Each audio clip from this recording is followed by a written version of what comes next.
Баршаңызға сәлем.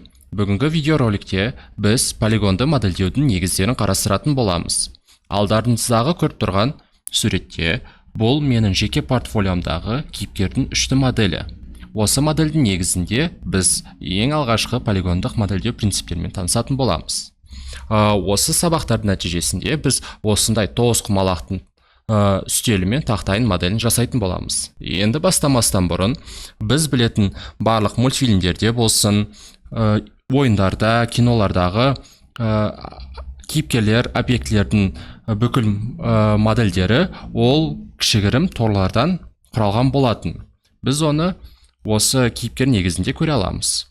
Бұл кейіпкер Maya бағдарламасында жасалған болатын. Осы кейіпкер кішкентай торлардан құралған болатын. Біз оны жан-жағынан көре аламыз. Бірақ осы торлар нені білдіреді? Осы торлар біз білетін төртбұрыштар, бірақ оның геометриялық жиынтығы болып табылады. Осы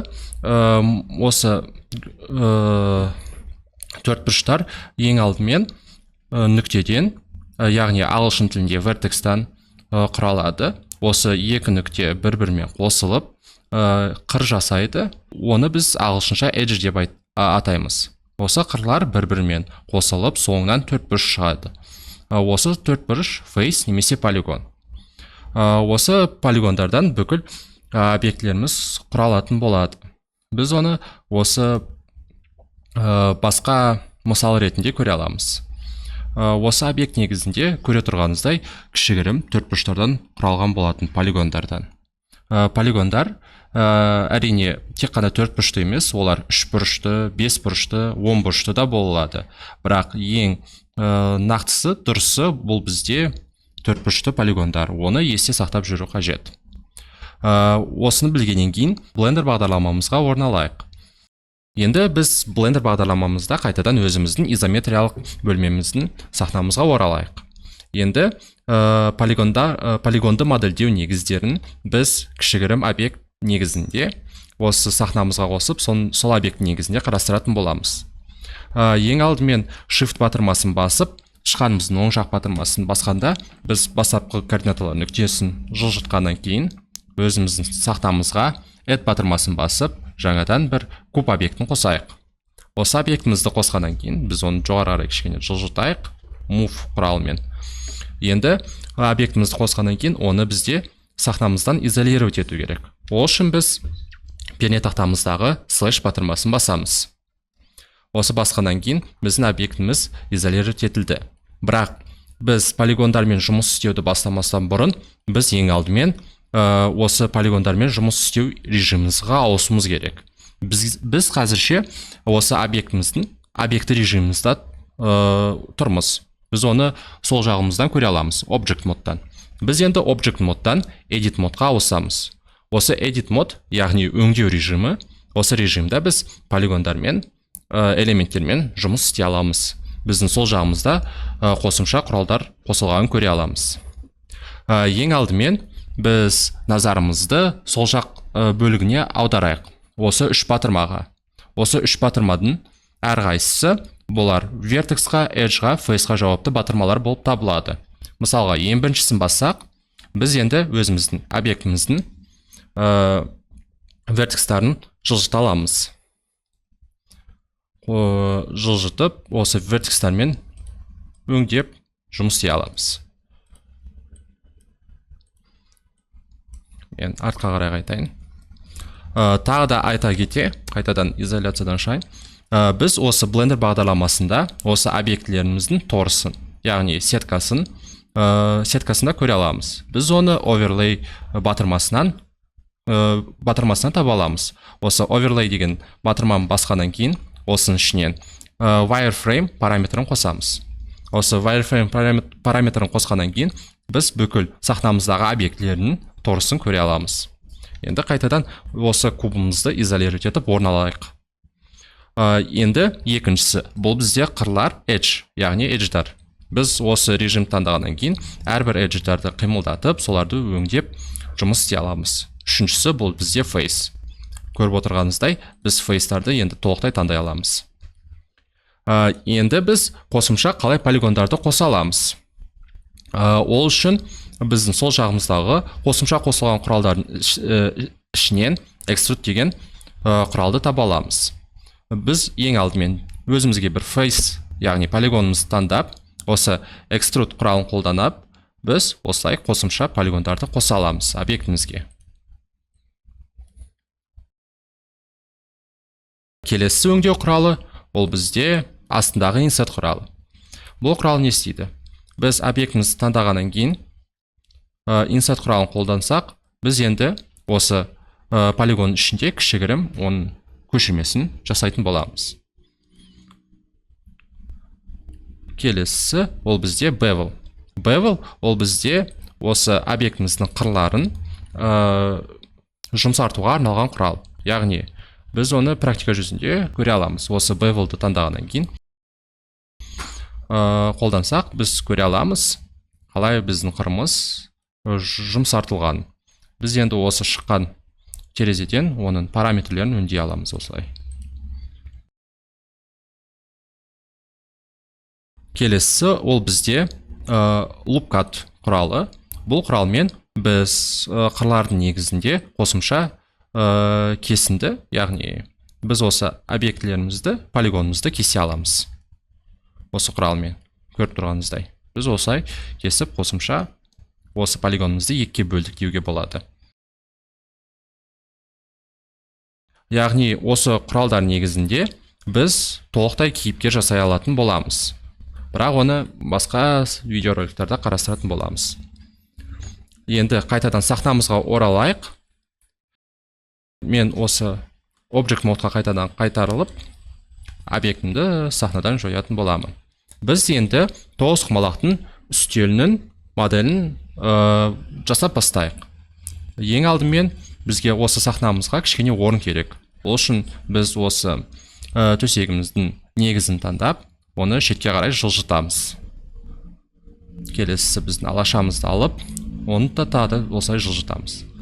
Бізде енді осындай қосымша орын қосылды. Енді Shift батырмасын басып, тышқанның оң жақ батырмасын басып, осы нүктемізді жылжытып, сахнамызға қайтадан цилиндр объектін қосайық. Осы цилиндр объектін қосқаннан кейін, біз оның көлемін, яғни полигондар санын 32-ден 16-ға ауыстырамыз. Енді ауыстырғаннан кейін, оны жоғары қарай жылжытып, осы терезені жаба беруге болады. Біз енді оның өлшемін кішкене үлкейту керек. Ол үшін Scale тулын қолданамыз. Немесе S. Осы Scale тулын қолданып, осылайша мен оның өлшемін өзгертемін. Және де былай оның биіктігін де өзгертемін.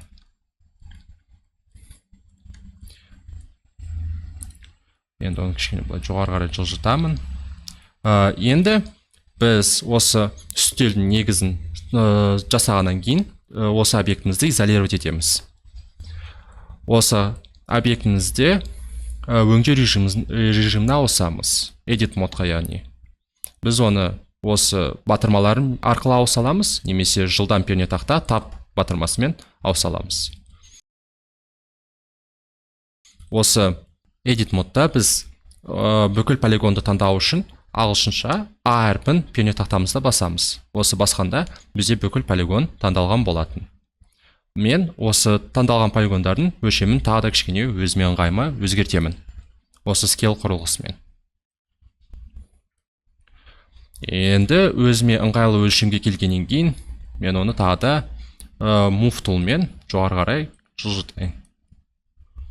Енді бізде астыңғы полигонды таңдауымыз керек. Ол үшін біз полигонды таңдау режиміне ауысып, осы астындағы полигонды таңдап аламыз. Осыны таңдағаннан кейін, мен Insert құрылғысын қолданып, осылай кішірейтемін полигонды көшірмесін жасап. Содан кейін Extrude құралын қолданып, біз оны жоғары қарай кішкене көтереміз. Бізде осы үстеліміздің негізінің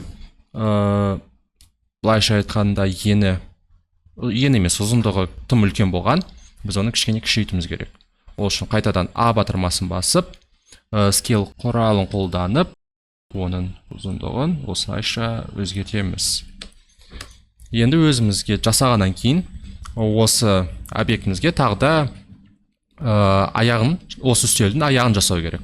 Ол үшін біз қайтадан add батырмасын басып, осының ішінен куб батырмасын басып, өзіміздің сақтамызға кубты қосамыз. Енді осы кубымызды жоғары қарай жылжытамыз. Move құралымен. Осы үстелден шығып кетпейтіндей қылып. Осылайша. Енді жылжытқаннан кейін біз ең төменгі полигонды таңдап алып, оны осы жеке полигонды аса қарай түсіре аламыз. Енді қайтадан өзіміздің сақтамызға оралайық. Оралғаннан кейін біз көре аламыз, қатты бізге тым төмен қарай жылжытудың қажеті жоқ екен. Енді жылжытқаннан кейін осы біздің енді аяғының негізін өлшемін өзгерту керек. Біз ол барлық полигон таңдау үшін қайтадан аны басамыз. Көре тұрғаныңыздай бізде бүкіл осы екі объектінің бүкіл полигондары таңдалған болатын. Бірақ осы кубтың ғана полигондарын таңдау үшін біз не істей аламыз? Ол үшін біз ағылшынша L деген батырмасын пернетақтамызда басып, осы тек қана кубымызды таңдай аламыз. Осы кубымыз таңдалғаннан кейін оның өлшемін өзімнің ыңғайына қарай өзгертемін, scale құралымен. Осылайша біз оның өлшемін өзгертеміз.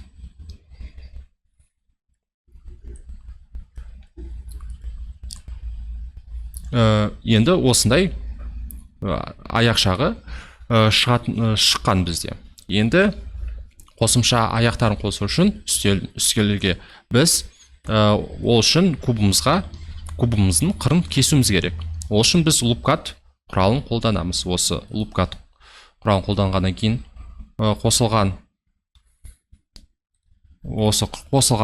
жаңадан қосылған қырларымызды төменге қарай осылай жылжыта аламыз. Немесе артқа қарай қайтайық. Осы loopcutқа байланысты жылдам пернетақтасын Ctrl-R комбинациясын қолданып, біз өзімізге осылай осы объектімізді осылай кесе аламыз. Кескеннен кейін полигон таңдау режиміне қайта оралып, осы Shift батырмасын баса тұрып, бүкіл полигондарды үстіп белгілеп аламын. Енді осы полигондарға экструдты жасауымыз керек. Бірақ алайда біз кәдімгі экструд жасасақ, бізде бұл осылай бізге керек емес қылып экструд жасайды. Біз оны қалай дұрыс экструд жасай аламыз? Біз ол үшін артқа оралып қайтадан таңдап, осы экструд батырмасын басқанда бізде осындай қосымша параметрлер шығады. Осы параметрдің ішінен extrude individual деген параметрін таңдасақ, бізде енді жеке осы полигоннан жеке жан-жаққа осылай қосымша полигондар қосылатын болған. Енді біз сахнамызға оралсақ, осылай біз өзіміздің тоғызқұмалаққа арналған үстелімізді жасадық. Енді осы объектімізді жасағаннан кейін біз осы файлымызды сақтауымыз керек. Біз оны қалай сақтаймыз? Біз осы файлдың ішінен save as дегенді таңдаймыз. Таңдағаннан кейін атын береміз, stylized room, мысалға үстел. Осылай енді өзіміздің файлымызды сақтадық.